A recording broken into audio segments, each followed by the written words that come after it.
In this video, I'll be talking about a few theories from Kagurabachi, one being my own and another that I saw on Twitter and I thought was very cool. I don't normally get too into theory crafting and stuff, but every now and then a light bulb will go off in my head and I'll get a cool idea or something and just never really talk about it for some reason. But today I wanted to actually talk about one of my favorite new theories and see what you guys have to say. Like I said, I found someone else's cool idea on Twitter and I asked them for their permission to use the tweet, and it's about the Enchanted blades and how the concept for each of their powers came to be. Coach says go left says, what if the Enchanted blades are all based on memories that Kunishige had with his wife? Things such as bird watching, telling ghost stories, and nights spent huddled up during thunderstorms. Each of the Enchanted blades follows a specific theme with their abilities, with them all having 3 or 4 different abilities. Starting off with Cloud Gouger being the first one that we meet besides Enten, a sword with powers based on different types of inclement weather or precipitation. With Cloud Gouger, the user could summon bolts of electricity and even cloak themselves in it, which would increase their movement speed using an ability called Mei. Cloud Gouger can fire off spikes of ice and also create large amounts of water through the usage of Yui and Ko. The name Cloud Gouger also implies that it's a blade that pokes a hole in the clouds, which will lead to things like rain or hail. Or you could think of it as a lightning bolt that pierces the clouds. When you think about all the abilities, it's easy to connect the dots and see how this could easily be inspired by Kunishige if he wanted to honor those moments spent with his wife, enjoying the stormy nights together. For Tobimune, Samura's Enchanted blade, it would be the one where the love of bird watching comes in. When Samura uses the crow ability, it cloaks him in feathers, giving him incredible speed similar to Nishiki or Mei. Samura's other known ability that we've seen him use with Tobimune is Owl, which places massive owl eyes in the sky to watch over Japan like a security camera. With this, he keeps an eye on everyone and everything if he chooses to, but I believe it's got a bit more bark than bite. Just like a security camera, it's good to have and it does a great job as a deterrent to stop people from doing things rather than something he's constantly paying attention to. Just like having a security camera on your front door. You won't look at it 24/7, but once you get a notification saying that someone's at your door, you'll take a look. The same thing applies here to Samura with the Enchanted blade. If someone were to draw one of the Enchanted swords, he'll likely be alerted and teleport immediately to their location to cut them down. Any other abilities that Tobimune possesses are currently unknown to us, but I think there's a possibility that maybe a third could be something like a phoenix, since he cut down Chihiro and he was pronounced dead, and even his eternal contract to Enten was severed, but he came back to life after. We still don't know if the same thing was done for Uraha, but recent news shows that all of the Enchanted blade users have tied their lives to the Sword Saint, and if he were to die, then all of them would die too. But I wonder if Samura is cutting everyone down and secretly having them not die to free them from the chains of being tied to the worst of them all. The blade that Uraha wielded was called Kumiyuri, and while we never got to see him use it, it was still unsheathed momentarily by Hirohiko, and when that happened, we saw it summon 2 floating, faceless geishas. I think this part of the theory is where the ghost stories comes into play. I looked it up, and geishas apparently don't specifically tell ghost stories, but do fall into the role of entertainer, and I would imagine that ghost stories are not being too far off the table for something like this. Unfortunately, we still haven't seen enough of this blade to really say more, but I think it still tracks with the theory. Hopefully we get to see that pretty soon. For the last known blade other than Enten, the Shinuchi is a blade that we haven't gotten to see much of, but we know it's destructive. Kiora was able to barely unsheath it and unleash just a drop of its power, and it began trying to take over his body. When the Magetsumi ability was used, plants would grow and butterflies would form.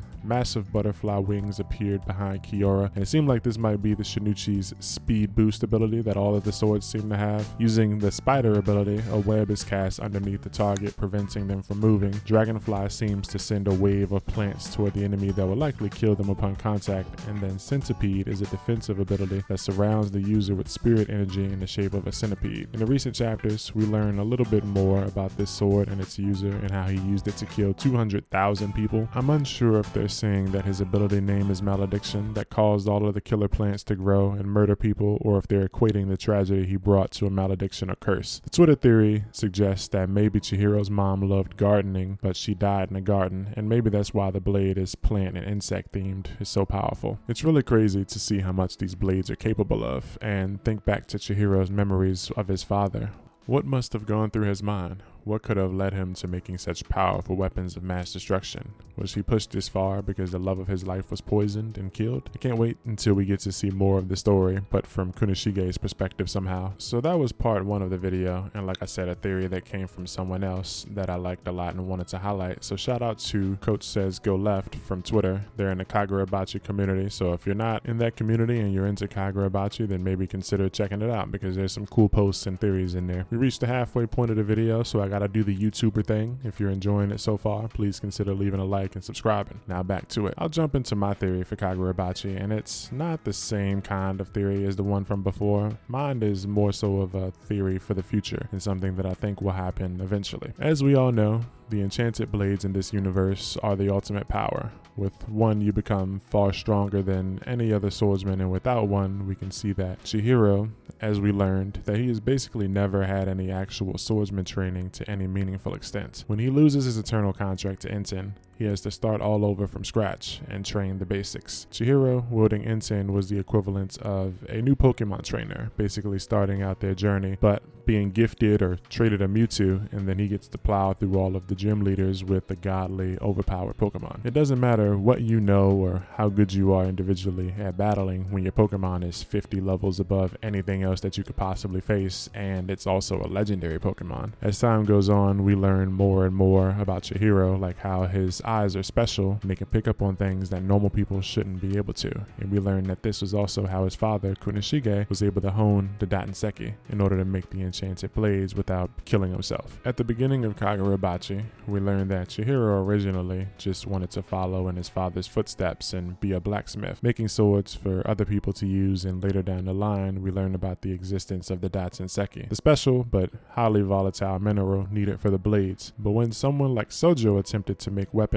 out of it, they were imperfect. He would loan them out to the other thugs and use them as guinea pigs, and they would die trying to wield these weapons. Another aspect of the enchanted swords is that they seal up a sorcerer's ability to use sorcery. People who would normally be able to cast spells like barriers or teleportation would then lose those abilities in exchange for a superpowered blade. But where I'm going with this is that I think somewhere down the line, Chihiro will once again take up the hammer. It's a thought I had for a while, but it really clicked with me in the chapter when they talked about Chihiro and his dad's eyes. But before the end of the series, I think Chihiro will return to his blacksmithing roots and do what he and his father did together all those years ago. The difference is, in this case, Chihiro would surpass his father, the only other man who was ever able to hone the Dattenseki to create powerful swords that seal a sorcerer's ability for more power. But just like the Shonen trope where the new generation will surpass the previous, Chihiro will craft blades that don't seal away your sorcery. I don't know how many of these blades he will craft, but I think it would be perfect if he crafted one for Hakuri so that he doesn't have to lean on his storehouse ability and give himself brain blast every time he wants to be useful. And it could also allow him to be a very competent fighter with his new enchanted blade along with his Iso ability. Maybe he can make one for Shiba too, since he always does his teleporting thing, but I don't know. I don't know how many blades I would say now that he would make, or if everything just has to be blades. Maybe it could be daggers or clubs or something, but I think in the end, the final end goal or end of series power creep thing for Chihiro would be that he would create one final blade, and it would be necessary to defeat the sword master in the end. And in order to preserve and carry on his father's legacy, he will name this final blade Kunoshige,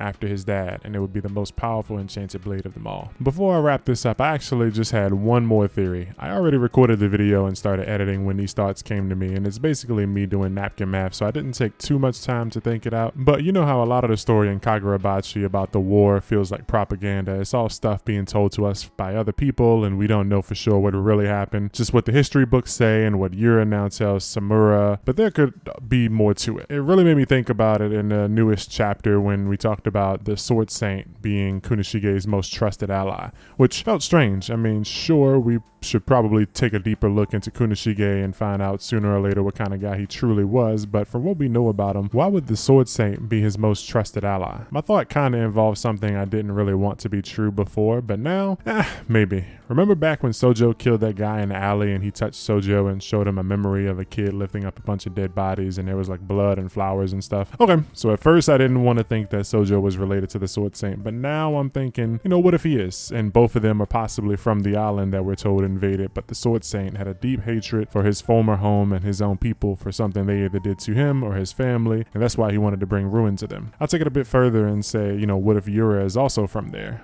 because they both have kind of similar eyes. Yura has black marks on his face, and the Sword Saint also sometimes gets them, I guess, when he's enraged or whatever, but it's similar to the way they showed these savages when they attacked. What if it's kind of like an Uchiha clan situation where Yura was from the Islands faction that was maybe with the government, and Sojo and the Sword Saint were their subjects. Maybe the Saint guy, I'm gonna just call him Saint for now, broke free and took his younger brother Sojo to the mainland, and Yura followed them and formed the Hishaku to wipe out the Kuminabi for housing the Saint and people who use Datsenseki weapons and stuff like that. It's also weird that they were somehow able to contain the Saint and lock him away with how powerful he is, and how on earth did they manage to, take his sword and seal him? Unless he turned himself in willingly because all he wanted to do was to kill his own people that wronged him. A final leg of this stretch would be if maybe Kunishiga was also from this island, and that's how they were such trusted allies, and maybe he was able to refine the Datsenseki the way he was because he was from there. I don't know. All this just kind of came to me while I was eating spaghetti, so feel free to pick this apart and tell me I'm wrong if you think so. But if I'm cooking, let me know. That is going to be it for this video, man. Let me know down below what you thought about these theories. If you enjoyed the video, slap me a like and subscribe. And if you're into manga podcasts, check out Panel Focus. I host a weekly manga podcast where we talk about non-manga like Kagurabachi. Thanks for watching. See you soon.